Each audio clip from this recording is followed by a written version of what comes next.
Bapak dan Ibu yang saya hormati, bahwa ritual pemilihan gubernur bukan hanya sekedar seremoni demokrasi yang menghabiskan anggaran triliunan dalam setiap tahun. Tetapi yang lebih esensi dari itu adalah membangun komitmen bersama bahwa bangsa ini bisa membuka ruang demokrasi yang terbuka, dipilih oleh seluruh rakyatnya yang memenuhi batasan usia undang-undang, dan Jawa Barat adalah tingkat pemilih tertinggi di Indonesia. Dalam tingkat pemilih tertinggi di Indonesia itu, kita mampu menyelenggarakan demokrasi dengan baik. Demokrasi yang mengedepankan semangat silih asa, silih asuh dan silih asi. Itu dibuktikan dengan tidak adanya gugatan di Mahkamah Konstitusi. Untuk itu saya mengucapkan terima kasih kepada pasangan calon gubernur Jawa Barat. Yang pertama pasangan Kiai Haji Adang, pasangan Pak Ahmad Saihu, dan pasangan Pak JJ, yang telah membuka ruang demokrasi dengan kebersihan hatinya. Demokrasi bisa berjalan dengan baik dan memberikan ketauladanan bagi kita semua. Dan paling penting adalah demokrasi harus melahirkan kesejahteraan publik. Kesejahteraan publik itu tercantum dalam logonya pemerintah Provinsi Jawa Barat, Gemah Ripah Repeh Rapi. Gemah Ripah Repeh Rapi adalah kemanunggalan prinsip-prinsip dasar kehidupan yang dalam ajaran Sunda ada tujuan utama dalam hidup, yaitu mewujudkan manusia Pancawaluya.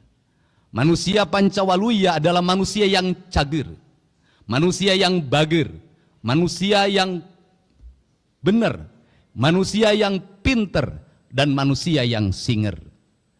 Pancawaluya mengajarkan bagaimana pembangunan harus disusun berdasarkan sistematika kerangka dasar sebagai tahapan yang disebut dengan gerbang Pancaniti.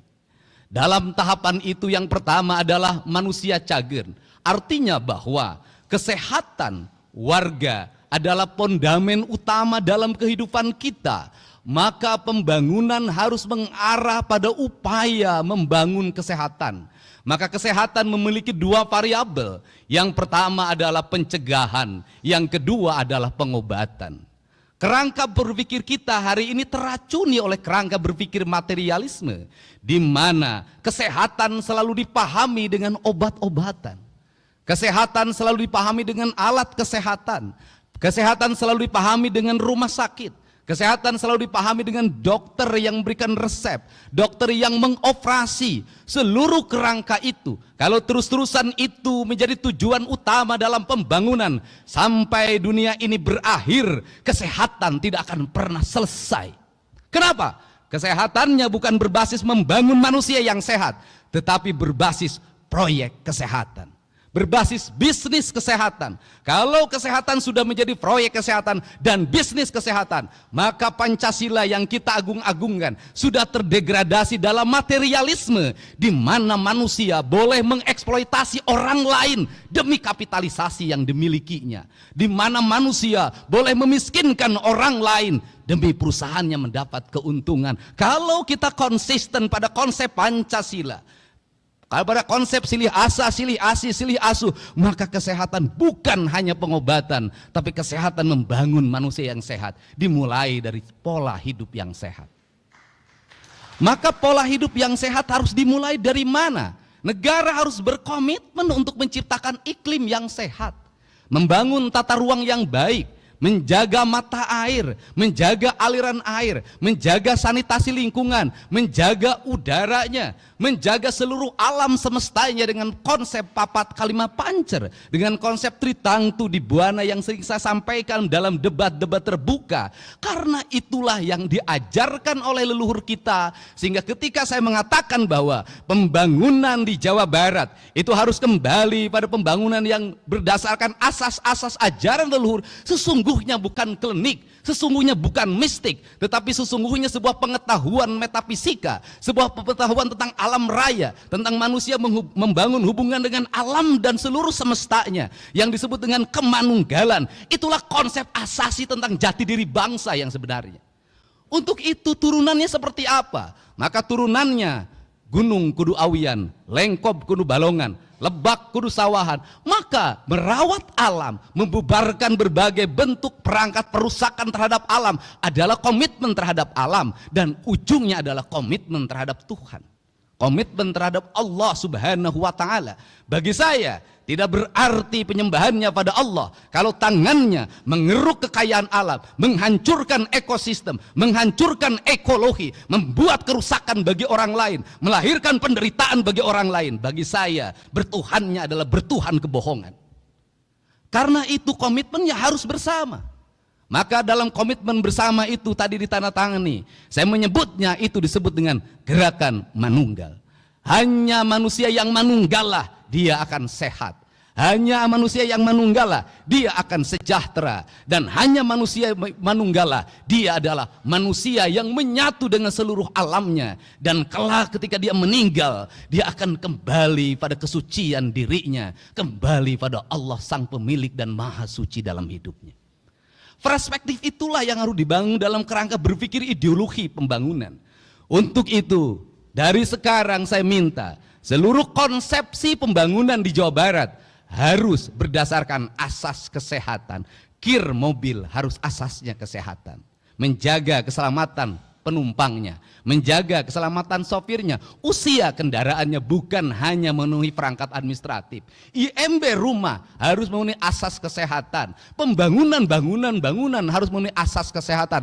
Maka kesehatan adalah piranti rekomendasi bagi seluruh kebijakan pembangunan. Tidak boleh pembangunan bertentangan dengan prinsip-prinsip dasar kesehatan.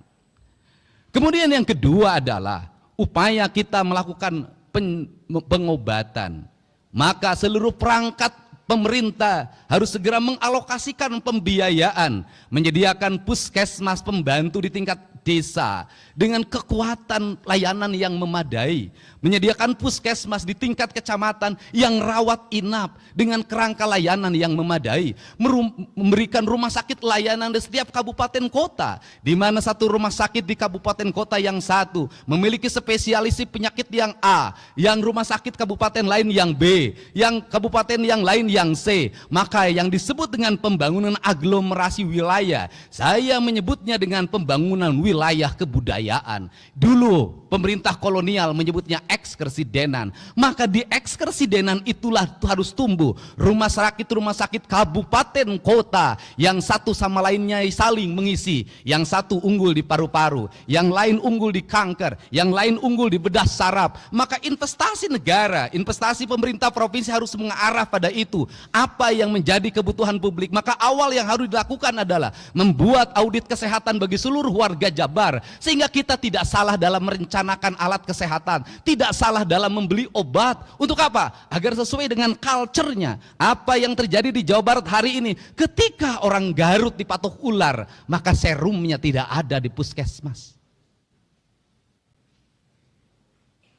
Untuk itu harus diidentifikasi secara ekologi. Di desa ini ular apa? Kalau mematuk petani, mematuk nelayan, mematuk buruh tani, maka kita harus sudah siap. Maka di desanya sudah ada serum bisa anti ular.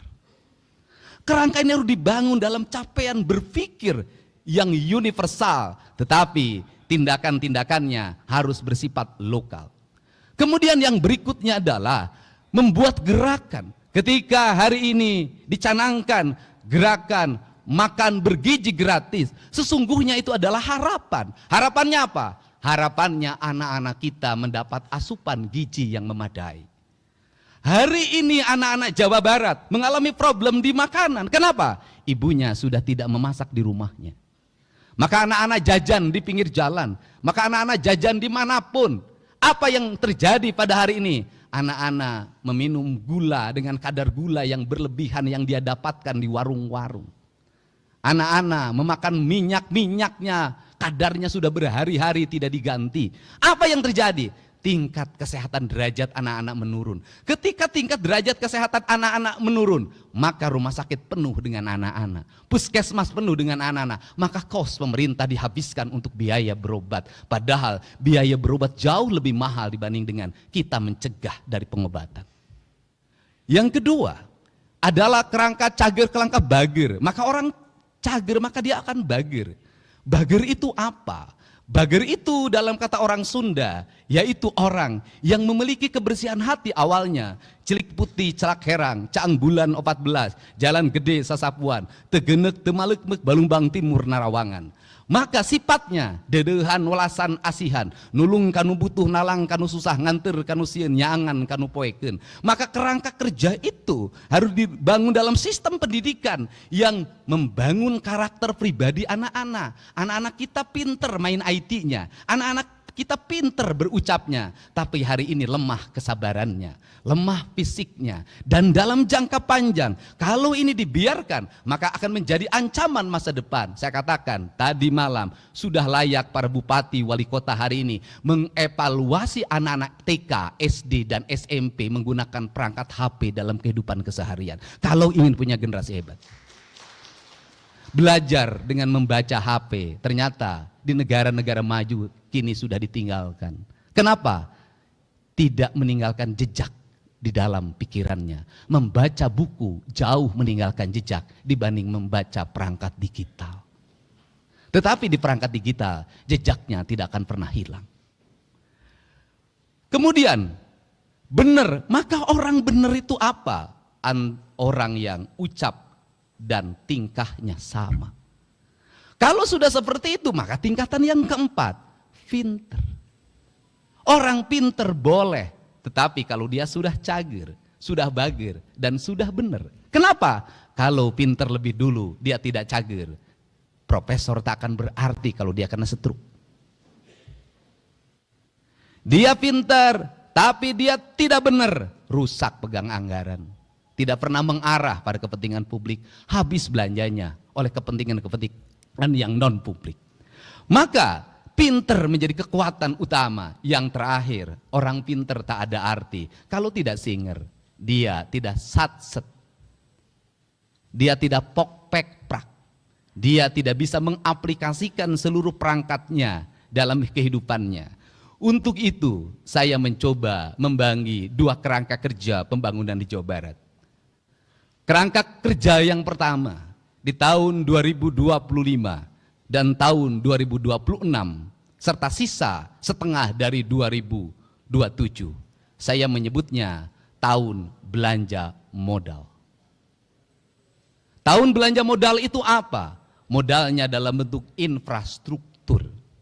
Maka saya menargetkan jalan provinsi Jawa Barat harus selesai dalam waktu tahun 2025, sisanya 10% 2026. Ruang kelas baru sebanyak 3.333 ruang kelas harus selesai pada tahun ini. Sekolah-sekolah yang hari ini tanah-tanahnya masih milik orang lain, bangunannya milik orang lain, harus selesai pada tahun ini. Puskesmas yang diarahkan pada rawat inap harus selesai pada tahun ini. Jaringan listrik warga, di mana masih ada masyarakat Jawa Barat lebih dari 150.000 orang yang belum punya listrik, harus selesai pada tahun ini. Rumah rakyat miskin setengahnya harus selesai pada tahun ini. Tetapi angkanya tidak boleh 22,5, minimal 40 juta sampai 50 juta kalau ingin merubah nasib orang. Dan tidak lagi kita terkendala oleh sertifikat. Kenapa? Orang miskin tidak akan pernah punya sertifikat. Tidak boleh lagi terkendala dengan kepemilikan tanah. Orang miskin tidak punya tanah. Maka tugas negara adalah menyelesaikan seluruh program administrasi tersebut. Jangan administrasi membuat mereka kehilangan harapan dan deritanya tidak akan pernah berakhir. Kemudian pembangunan irigasi harus selesai pada tahun depan. Dan tahun ini harus angkanya bisa mencapai 500 sampai 600 miliar. Kemudian pembangunan kepentingan yang lain, pasar. Kemudian pembangunan yang lain yang menjadi kebutuhan publik. Maka kita harus mencoba menginvestasikan. Kalau ingin investasi, maka pembangunannya harus berkualitas. Lebih baik membangun jalan yang berumur 20 tahun daripada membangun jalan yang berumur 2 tahun. Kenapa? Karena nanti balik ke urut. Kembali lagi, kita tidak akan pernah selesai. Untuk itu tidak bisa provinsi saja, harus terintegrasi dengan kabupaten, harus terintegrasi dengan kota, harus terintegrasi dengan desa. Maka kabupaten, desa, dan kota harus memiliki kekuatan yang sama.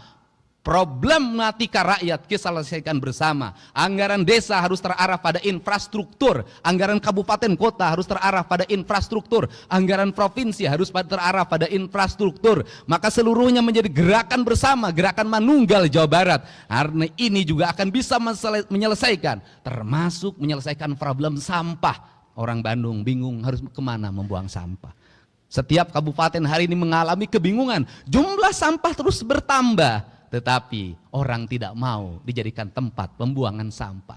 Maka solusinya bisa solusi pemilahan, bisa solusi PLTS, bisa solusi yang lainnya. Seluruh solusi itu tidak boleh hanya menjadi DED, tidak boleh hanya menjadi kajian, tetapi harus segera menjadi eksekusi kenyataan-kenyataan yang lebih nyata. Maka saya mentargetkan ke depan di setiap kantor gubernur wilayah harus ada minimal 1 pembangkit listrik tenaga sampah. Ini jangka 2-3 tahun. Maka kita harus melanjut pada kedua negara, nggak boleh kalah sama Tiongkok. Kenapa Tiongkok berhasil? BUMN-nya berhasil membangun infrastruktur, negaranya menggerakkan investasi, membiayai. Apa yang terjadi? Mereka surplus keuangan. Karena surplus keuangan maka dia mencari negara di mana dia harus berinvestasi agar uangnya berputar lagi. Provinsi Jawa Barat tidak boleh terus-terusan dalam setiap tahun membuang uang seolah-olah uang itu tiap tahun ada dan tugasnya menyerap. Menyerap bukan hanya angka yang diserap, bukan itu. Output, outcome, benefit yang harus dirasakan oleh publik. Gak boleh begitu lagi. Karena itu di 2026, 2027, 2028, 2029 kalau infrastruktur sudah selesai, kalau kewajiban-kewajiban pemerintah provinsi sudah selesai, uangnya memiliki kecukupan, maka kita harus mulai berinvestasi fiskal. Investasinya tidak boleh lagi dalam BUMD yang kemudian BUMD itu menahan dividennya dan dikatakan rugi terus dalam setiap tahun. Saya tidak mau menjadikan badan usaha milik daerah menjadi tempat menyimpannya tim sukses. Tidak akan ada di pemerintahan saya. Kenapa? Kalau negeri ini dibagi pada tim sukses, maka negeri ini tidak akan pernah berakhir. Tahun ini, tahun depan lagi ini, kapan kita ini? Dan negeri menjadi negeri balas dendam. Tetapi BUMD saya akan lakukan apa? Audit investigatif.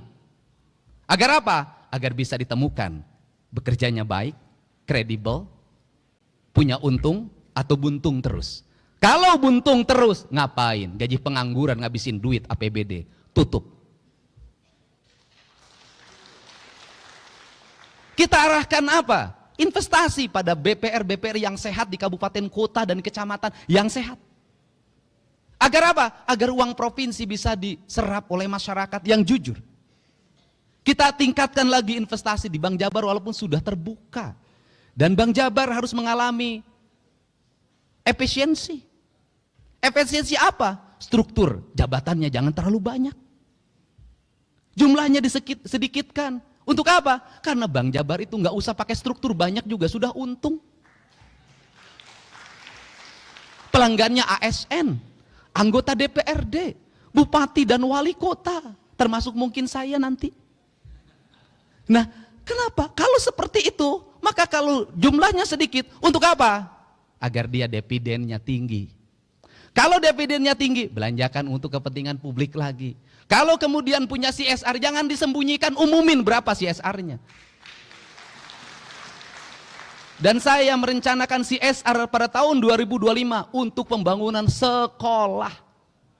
1 sekolah dari CSR. Kalau seperti itu nanti anak-anak kita bisa bersekolah, tidak ribut lagi, tidak mengalami lagi anak Jawa Barat 350.000 ijazahnya belum ditebus. Negara sudah merdeka, ijazah belum ada di tangan. Ini adalah kerangka.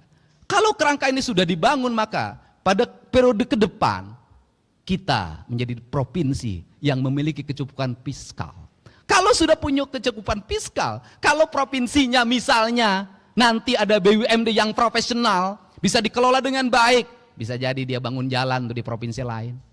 Bisa jadi dia bikin stasiun kereta api di posisi lain. Bisa jadi dia bangun apa di provinsi lain. Kenapa? Duitnya menyebar ke tempat lain. Kita punya kecukupan. Dari kecukupan itu apa yang akan terserap? Orang Jawa Barat nanti kerja di Kalimantan, membawa investasi provinsinya. Orang Jawa Barat kerja di Sumatera, membawa investasi provinsinya. Penduduk bukan terbalik. Orang lain yang kerja di Jawa Barat. Karena kekurangan tenaga profesional. Untuk itu beasiswa pendidikan hari ini adalah beasiswa pendidikan investasi. Diarahkan untuk siapa? Anak-anak Jawa Barat yang memiliki kualifikasi kecerdasan tingkat tinggi. Agar dia menjadi penggerak ekonomi. Agar melahirkan engineer-engineer baru yang bisa menggerakkan mesin produksi di seluruh industri. Ini akan dibangun. Tetapi mesin produksi, industri, investasi harus dilindungi oleh siapa? Oleh negara. Oleh siapa? TNI, Polri, Kejaksaan, dan peradilan pada akhirnya. Untuk apa? Agar mereka tidak ngeluh-ngeluh. Pengusaha ini sudah capek dan lelah. Dia harus bayar pajak. Kadang-kadang dipajakin. Setelah itu dia harus bayar. Apalagi desa ngajuin proposal, kecamatan proposal, ormas proposal, tidak dikasih, di demo. Padahal mereka sudah bayar pajak, sudah menyerap tenaga kerja. Kita harus membuat mereka menjadi nyaman. Kalau tidak ada investasi, rakyat Jabar mau kerja di mana? Yang tukang nasi goreng nggak akan laku. Untuk itu maka saya berani mengalokasikan pembiayaan dari provinsi untuk apa? Membangun ketenangan dan ketertiban di masyarakat Jawa Barat. Harga ketenangan ketertiban itu mahal. Betapa kita tidak bersedih tukang jagung dari kota Tasik digebuk jam 3 subuh pakai gear yang patah tangannya. Dari patah dia 2 yang dia alami. 1 tidak punya untuk berobat ke rumah sakit karena BPJS-nya tidak bisa memberikan perlindungan bagi korban kekerasan atau korban pidana. Yang kedua, kehilangan mata pencaharian selama 6 bulan ke depan karena tangannya patah. Rakyat negara harus hadir, tidak boleh lagi terjadi seperti ini. Dan saya, pemerintah Provinsi Jawa Barat, bersedia mengeluarkan uang berapapun demi ketenangan rakyat Jawa Barat. Ini yang dikeluarkan. Kerangka dasar inilah yang harus dibuat ke depan. Kalau sudah seperti itu, gemah ripah repeh rapi, rakyatnya merasa nyaman, sakit negara hadir mengobati, di jalan dia dilindungi, kemudian anaknya sekolahnya dijamin oleh negara, pekerjaannya tersedia, maka dia akan hidup di alam Jabar yang disebutnya alam surga. Maka klaim kita sebagai provinsi religius bukan hanya religius ritualitas, tetapi secara substantif religius membangun ketenangan, kenyamanan bagi seluruh warganya. Inilah kerangka pikir kita tentang pembangunan. Dan seluruh kerangka pikir itu, maka kita masuk dalam wilayah politik administratif. Politik administratif yang pertama memerlukan para abdi negara yang jenius, yang pok-pek-prak, yang dimana tunjangan kinerjanya harus melahirkan kinerja, bukan melahirkan foto-foto selfie. Tunjangan kinerjanya harus betul-betul melahirkan produk, output, dan outcome. Tidak punya hanya sekedar aksesoris sebagai abdi negara yang berbasis digital. Yang kedua, saya pun memerlukan kerjasama dengan jajaran TNI, Polri, Kejaksaan, dan Pengadilan. Kita juga memerlukan kerjasama dengan seluruh tokoh masyarakat, tokoh ulama. Kita juga memerlukan kerjasama dengan mitra pemerintah Provinsi Jawa Barat, DPRD Provinsi Jawa Barat. Kita ingin berlaku secara terbuka dan saya yakin setiap anggota DPRD berpolitiknya adalah keberlanjutan, terpilih lagi pada periode yang ke depan. Dan saya meyakini yang ada di sini nanti terpilih lagi dan mungkin masuk DPR RI dan mungkin jadi bupati wali kota asal jangan nyalon gubernur dulu. Untuk itu saya mohon dengan sangat terimalah berbagai pikiran gagasan saya yang out of the box ini, yang lahir dari hati, lahir dari kecintaan dan jiwa, yang ingin orang Sunda, orang Jawa Barat punya martabat di depan orang lain. Kita tidak mau jadi provinsi yang dihinakan karena jumlah anak-anak yang menikah di bawah umurnya tinggi. Kita tidak mau menjadi provinsi yang dihinakan karena lamanya sekolah masih 8 tahun. Kita tidak mau jadi provinsi yang dihinakan karena rakyatnya terjerat oleh pinjol dan judi online. Kita tidak mau jadi provinsi yang dihinakan karena angka harapan hidupnya masih rendah. Kita tidak mau jadi provinsi yang dihinakan karena angka kematian ibu dan anak karena melahirkan juga masih tinggi. Kita ingin jadi provinsi yang dibanggakan, menjadi provinsi yang memberikan contoh pada seluruh provinsi lain bahwa anggaran negara kalau dikelola dengan baik akan melahirkan kesejahteraan bagi masyarakatnya. Untuk itu saya mengucapkan terima kasih atas seluruh dukungan warga Jawa Barat yang telah berpartisipasi dalam politik 27 November 2024. Bagi saya tidak ada partai pendukung, tidak ada partai pengusung, tidak ada partai lawan politik. Semua partai adalah sahabat saya yang memiliki cita-cita yang luhur. Dan saya pun tetap membuka ruang bagi semuanya untuk memberikan otokritik yang objektif dan mengarah pada solusi-solusi yang dibutuhkan oleh masyarakat. Bukan kritik yang bersifat kebencian atau didasarkan nalar-nalar sentimen karena persoalan pemahaman keyakinan yang berbeda. Untuk itu saya mengucapkan terima kasih. Semoga seluruh gagasan dan cita-cita ini bisa kita wujudkan dalam waktu yang tidak terlalu lama. Dan seluruh penantian itu bisa dirasakan oleh seluruh warga Jawa Barat. Saya mohon maaf pada semuanya apabila ada ucapan dan tingkah laku saya yang sering kontroversial, yang menimbulkan keriuhan di media sosial, tetapi tidak akan pernah ada tajamnya pisau kalau tidak pernah berasah dalam setiap hari.